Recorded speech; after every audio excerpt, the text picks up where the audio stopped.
Welcome to episode number 4 of the series The Startup. It's the first series of the Unknown podcast, and a series just means that I'm going to have on a co-host on this series as we go through the process of evaluating various ideas and technologies and platforms, discuss them, and then ultimately make a choice as to which direction we want to go. In this particular episode, we discussed 2 other ideas besides the 3 that we had spoken about in previous episodes, and we get right to the heart of the matter. I have a very clear vision now in which direction we want to go, and I'll probably be discussing that on the next podcast. So on this one, we discussed 2 other ideas that are fucking brilliant, but I don't think we're going to actually use either one of them. So anyway, enjoy.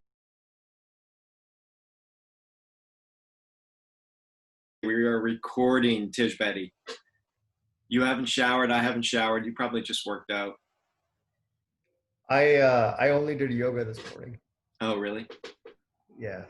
Okay, it's 4 o'clock here, so I got a workout in, which was good. It's actually nice weather, um, but I I have feel. realized that working out in the evening Uh-huh. keeps me up at night. Uh-huh. So working out True. in the morning hours is better. True. Well, welcome to officially episode number 5 of The Unspoken, a podcast that goes behind the scenes. And in this particular case, this little mini episode is called The Startup. And we have a series here that we're talking about. Between myself and Tij, we're going to invite on some guests when appropriate. And we're going to bring the viewer and the listener behind the scenes as to this entire startup process and what it means and how it's done, how it's not done, the trials and tribulations of entrepreneurs that are discussing ideas all the way through product creation and idea generation, and then ultimately recruiting and rolling it out and launching, et cetera, et cetera. So it's going to be fun.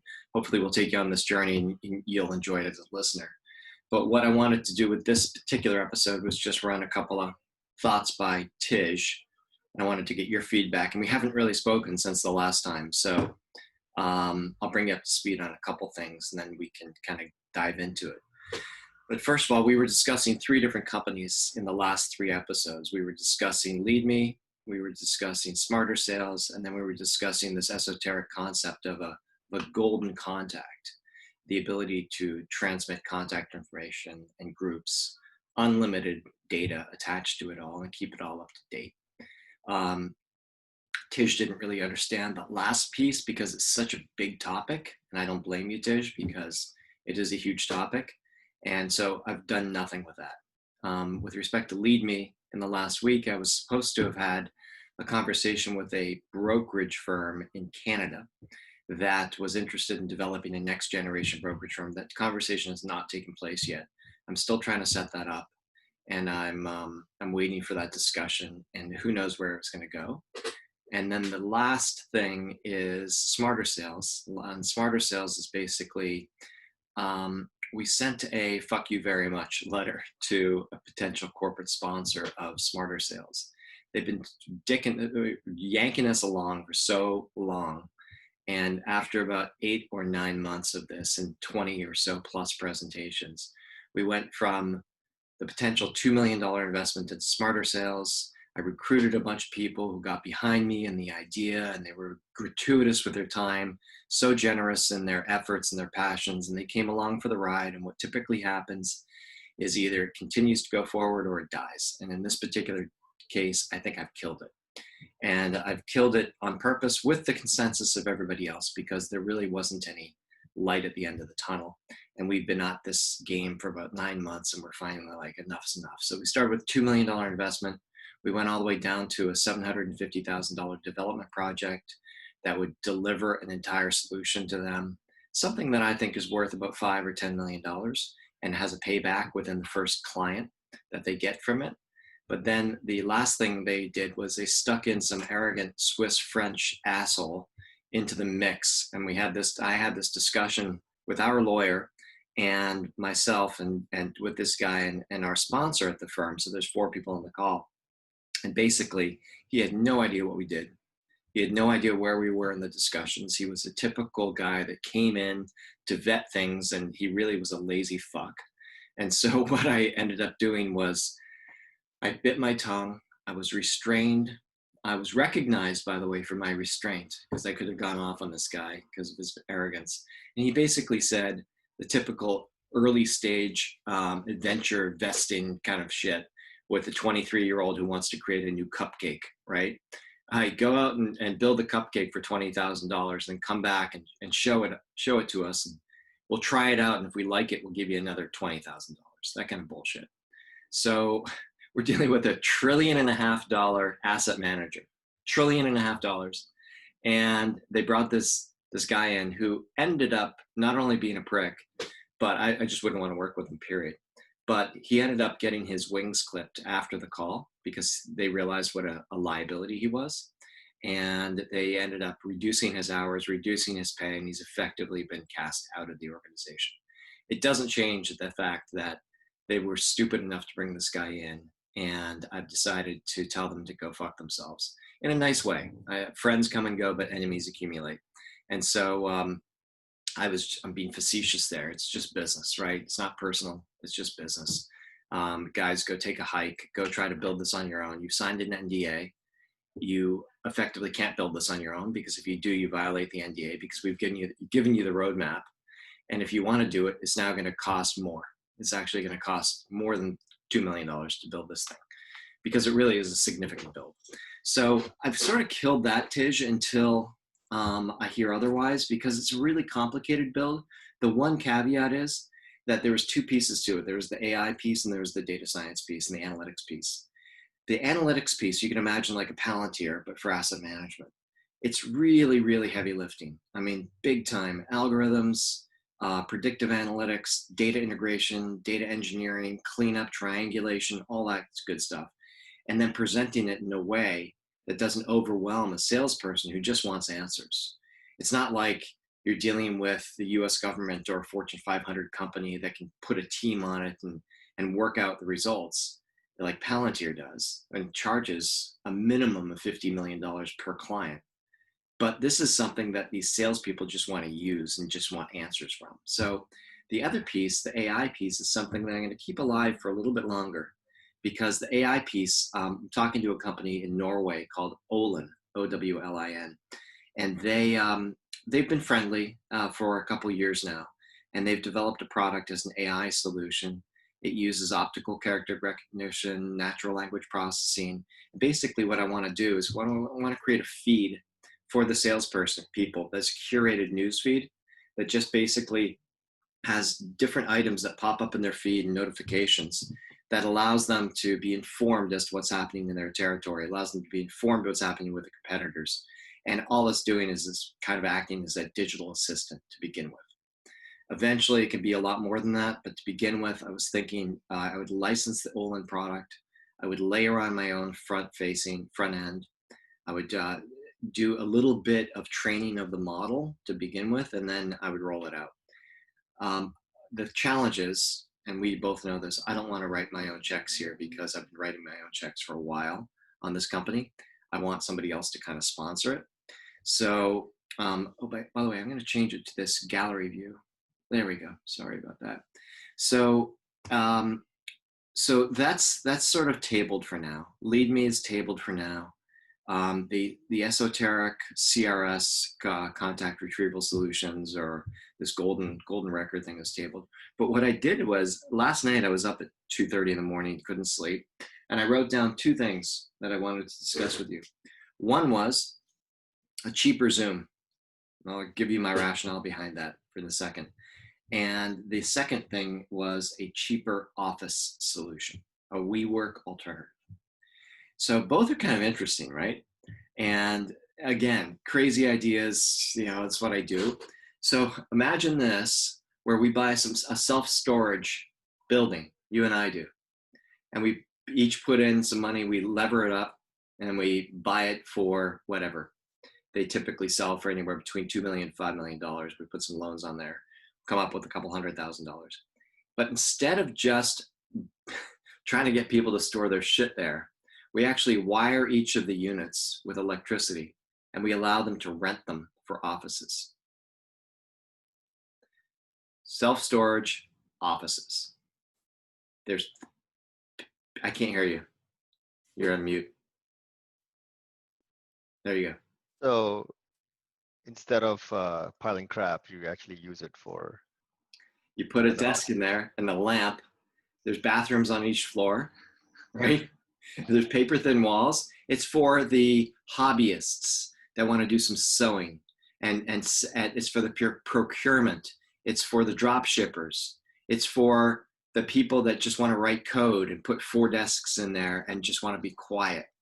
Yeah, But be able to turn to each other instead of on Zoom, and it's half the price of a WeWork yeah, because you have a good point because I think if I from what I've been reading and just personal experience, yeah, um, people don't want to work from home. They do need exactly, they want an office. Let's yeah, let's put it that way, right?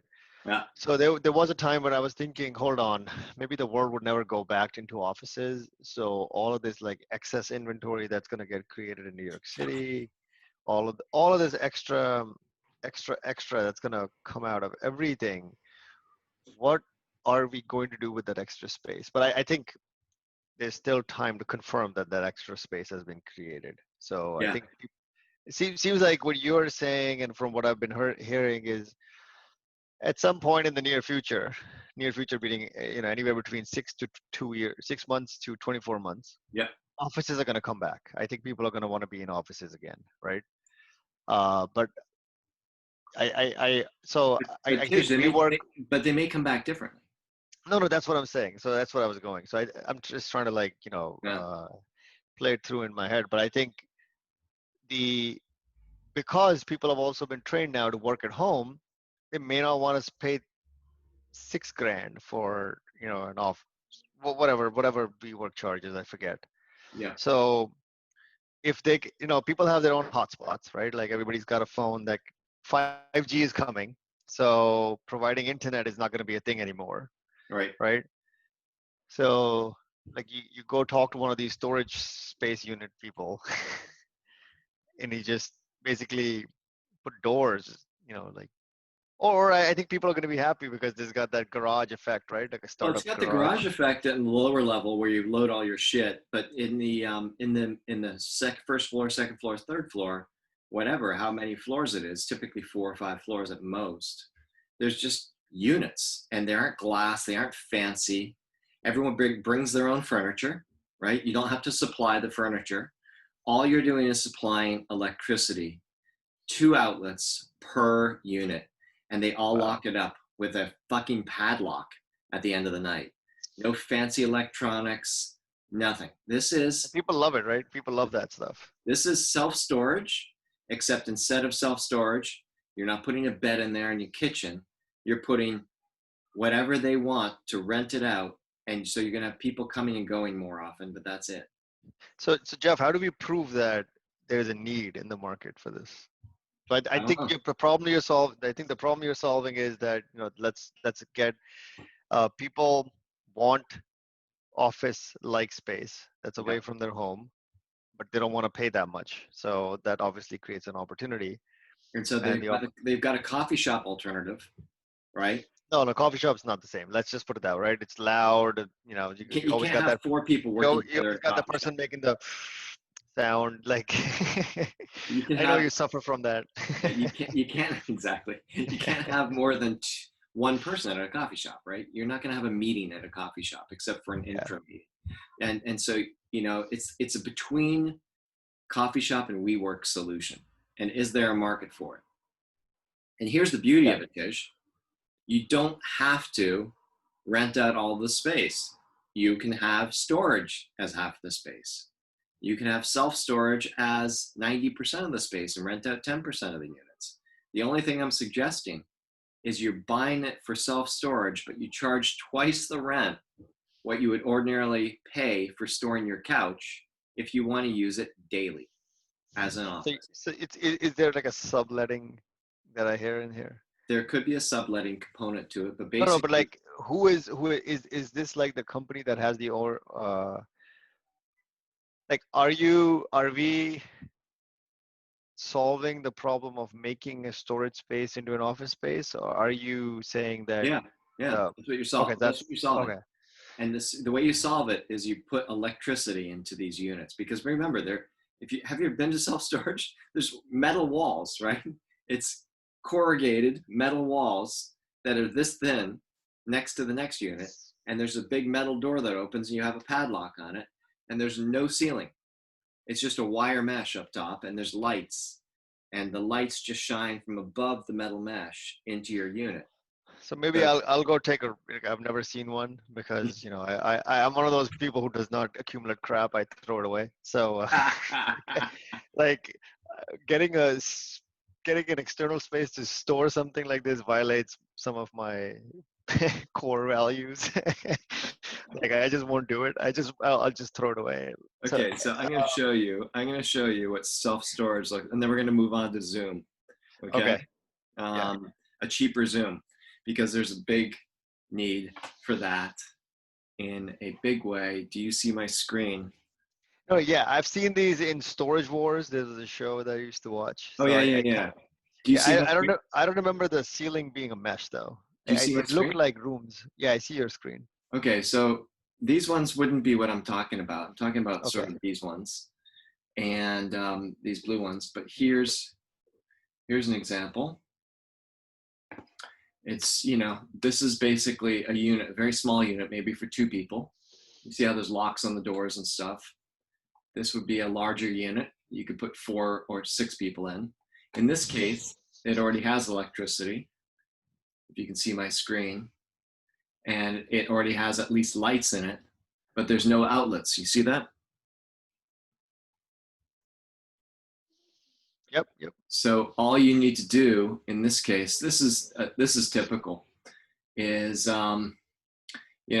people are just loading shit in there, but instead people are bringing some desks. They can rent the desks from you if they want, which would be another $100 a month. But basically, there's a big gap between self-storage and WeWork, because WeWork has the couches, it's got the technology, it's got the conference rooms, it's got the beer on tap, it's got the coffee machine. This has none of that.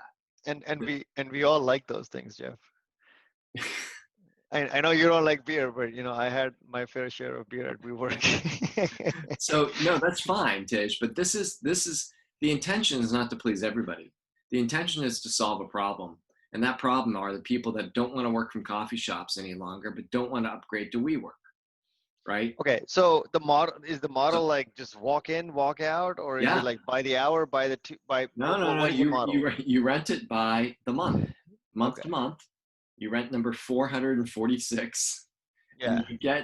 you put a padlock on there when you leave, but you're able to put 4 desks in there with some computers and have coding sessions. So is this company, and I have to go fast because I have a hard stop at 11:30, but Okay. so is this company somebody that we work with the storage company and say, okay, look, we are going to convert your offices into something, and then No, no, so we would buy a self-storage oh, gotcha, facility, we will create a new WeWork. and Gotcha. Okay, no, we're gonna we get it keep financed. we keep it Yeah. as either self-storage and offices, or we call it something different. It's not going to be use the word offices. We'll do something different, and then eventually we just see where the profits are and where the great news is you always have a backup. You can always rent it out as self-storage,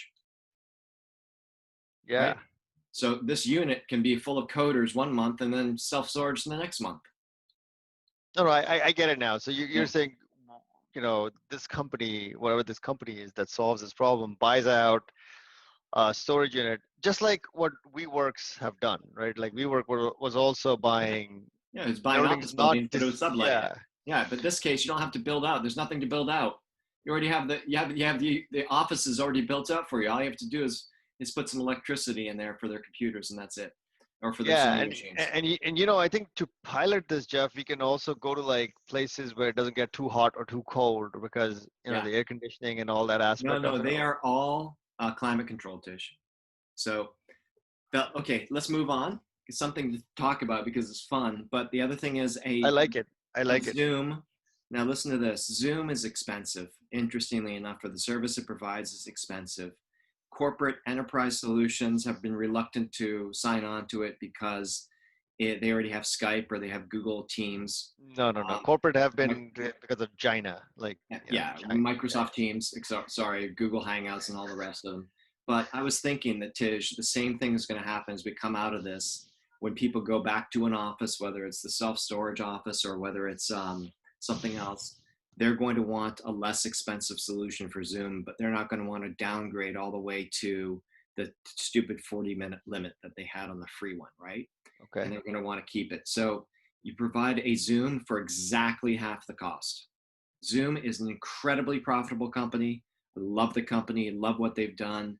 They're at $18 billion. I'm sorry, much, much greater than that now. Zoom is like a $40 billion company. The Yep. intention here is to hit singles and doubles, not to go for the long ball. We're not looking to replace anybody, but Zoom is at $108 billion. So the idea would be to create something half the price with half the similar margins, but half the price. How do you do that? Well, you limit the services that they offer. You don't go for the large enterprise. You add in a little bit of security, but not the extent that they have, because who the fuck cares?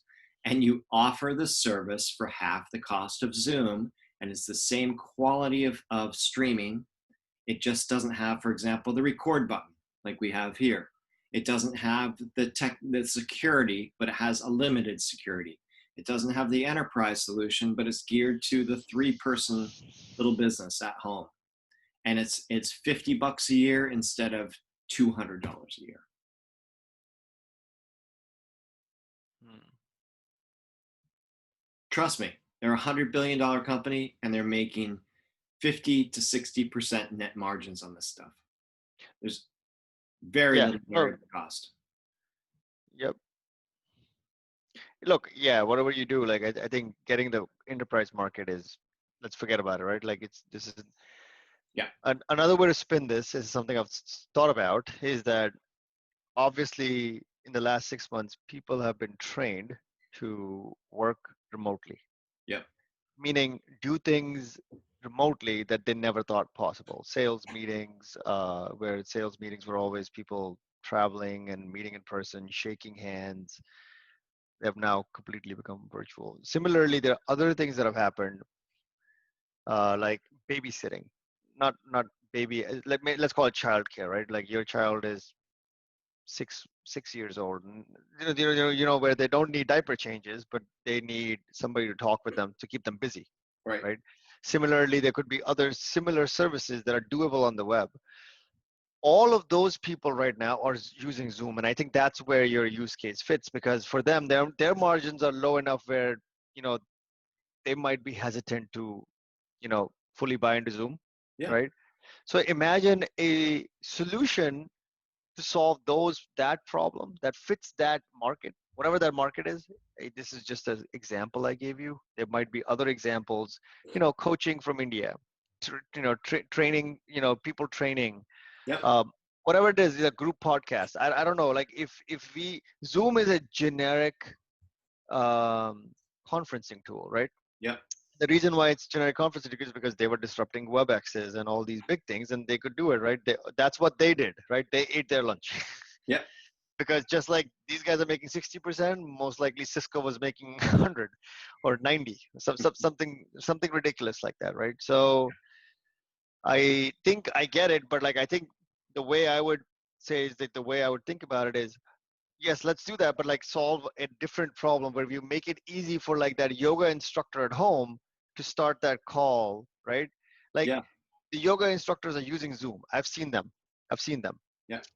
I've seen them myself, but that Zoom is not giving them that.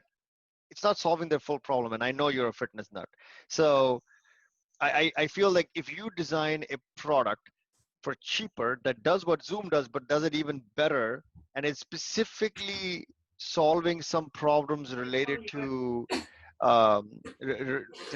it's related to making it easier to do their jobs in a Yeah. virtual environment, then you got something. Yeah. That's what I think. Yeah. So it goes back to my whole go live concept a little bit, right? With the ability just to Yeah, the go live concept. Yeah. one click and you're live, and somebody else. But I more to explore here, Tish. Yeah. because I think both have legitimacy. In one case, I think that it would play to our strength, which is the cheaper Zoom, and slowly but surely offering it to people who we give it away for free to begin with. We don't put these hour limits on it. We just give it away for free. You can use it as much as you want. So Get a little bit of a loyal following. so just not to cut your train of thought, but just to append it with more information.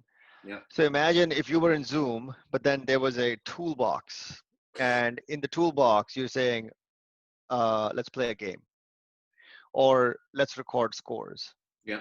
or so. Tool, but the way it's positioned is like an extension library, right? So it's like iOS, but then the app extensions can go inside. So for that fitness instructor, they're giving tips out. That's the Right. extension. But then for that babysitter or the baby take care, they're bringing out games that they're playing with the kid. Yeah. Right.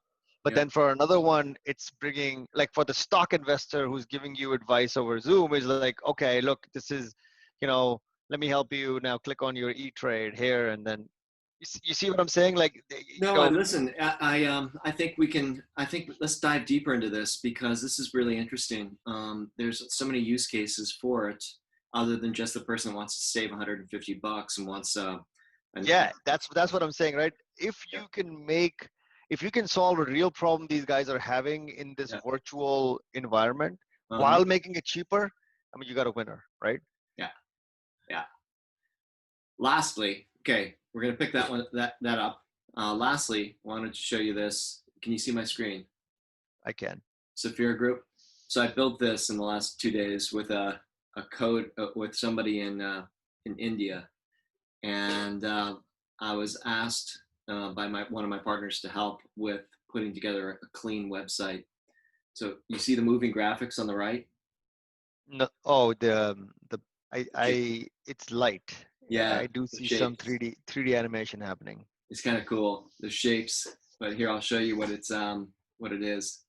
So this is the about page. This is very simple design. Private investment office. I mean, this is as simple as you can get. Private equity, real estate, technology solutions, and then a contact us and a location that you can hover and see where you're located. Kind of cool, huh? Hmm. So you know how much that cost? The Wix It thing. was, we were looking at WordPress. We were looking at web solutions or something. We were looking at Squarespace, where it was originally hosted, and she selected Wix because it seems to have all the tools that she wanted, including parallax scrolling, and um, and it just worked. I mean, eventually we're going to need something a little bit more sophisticated, but it's kind of cool. I like it. Well, this is the same thing, right? Like, it taking what GoDaddy or what WordPress was doing, and then they made it very specifically to solving websites for people who want to get starter websites. Yeah, That's what they solved, right? Like, because WordPress is also being used by bigger organizations, and it now at a level where you need developers. You don't need a developer for this. Anybody I can know develop a website. exactly. I mean, WordPress you can still get away with a developer, but it's pretty sophisticated CMS solution. In this Mhm. case, this is like, I mean, this has the advanced technology. They've just simplified it to make it easy for Well, you. and that's what I'm saying. Like, like the way it's related to the previous conversation we were having was, so think of WordPress as the conferencing solution, and then you were also using it to, give coaching lessons. Yeah, Imagine if there was a conferencing tool made for coaching lessons. I'm sure they have just a little bit of extra problems that the yeah, coaching lessons have difficulty. Like, I'll tell you, my brother, who yeah, is a physicist, gives my daughter lessons, physics lessons. He just, for fun. He gives my cousins' kids and, my daughter physics lessons. yeah, And, they do it with a board, and, he brings his Zoom in. So he's figured it out where he can make it work. But Zoom doesn't work for that use case. Like, you have to make it work, right? So imagine if there was a tool that was says coaching, coaching for, yeah. entrepreneurs, or Yeah. sorry, whatever the tool is called, Yeah. and it had that extra two tools that made it easy to share a whiteboard, Yeah. right? Make it super easy to write a whiteboard, right? While Yeah. looking at the professor. Yeah. Suddenly, I think people, why would they pay them $40? They'll give you $35 while you're giving me the extra two tools. So that's all I was saying. Yeah. Yeah. Yeah. No, it's good. We could call it, you know how I have smarter sales and I want to Yeah. turn it into smarter this, smarter real estate, smarter legal, Yeah. smarter, Smarter conferences, yeah, smarter all that conferences. stuff. And brand the smart with the R on it. We could do the same thing with this, with the video conferencing. We could do something like, video for idiots, video for friends, video for this, video for that, whatever the Yeah, acronym whatever is that that we does not use. insult people's intelligence. Yes. Yeah, It's without like, insulting their, um, but that, the For Idiots brand is quite successful. It's one of the most successful brands in the yeah, world. no, this is why I think the term you used was very good. Go live is a very good term, right? Yeah, Like go live for yoga instructors, go yeah, live for math yeah. Go instructors, go live live for yoga, go coaches. live friends, go There you live go, right? classroom, go live And whatever, and go live. exactly. Yeah, And then imagine that has the package, and then you can have an extension library where there's a premium one where there's like special yoga, like there's a yeah. you wear two bots, and then there's a robot doing the no, because this is all happening, right? AI and all that stuff. AI in the Augmented sense reality. Yeah. the augmented reality, AR, is becoming so real. Mm-hmm. So I think if you look at it from that perspective, Mm-hmm. you might be on to something, because I think that is a problem to be solved in this newly trained professional space where Yeah. everybody has learned how to work remotely. And look, I'll be very honest with you, I would be very surprised if companies take their spend on real estate to the same levels where they used to be. I mean, they've proven the point that people can work as efficiently from home as they could in an office. Obviously, people now want an office, so I think a new hybrid will emerge where there will be offices, but then a lot of people will still be remote. Like, Okay, just to so close this conversation my off. task, you're Yeah, absolutely right, and that's why I brought it up. I was like, this is just an epiphany, but I was yeah, also pissed off at the fact that I'm going to be stuck paying Zoom fees for the next 5 to 10 years if I want to do any business, because it's $100 billion company and I'm locked into a $200 contract a year when I should be paying 20. And so if we can come up with a solution that's less expensive, you're going to see people coming out of this pandemic dropping the expensive shit from their credit cards, the recurring revenues. I just spent another $300 on domain.com and renewal of registrations and shit. So everybody's going to go through this. And if we can make it less expensive and more specific for the use case, I think we have something. What I'll do, Tij, I know you got to go, but between now and then, whenever we talk next, I have an individual who's already built something like this, and I could repurpose it. We could repurpose it. We could literally strip it of everything. And I'll do a demo with you over the week. We'll record it. We'll add it as a podcast. We'll see whether we could strip it out and just have this technology and how much that would cost us ultimately, and look to okay. launch something, because we don't have to invent anything here. It's already built. No, it's already built. Everything is already built. That's Yeah. the thing, right? Yeah. Okay, I kept you 10 minutes over, buddy. Sorry about that. No worries, no worries. This Okay. is great. Impromptu podcasts. Absolutely. Talk to you Great. soon. Have a good one. Bye.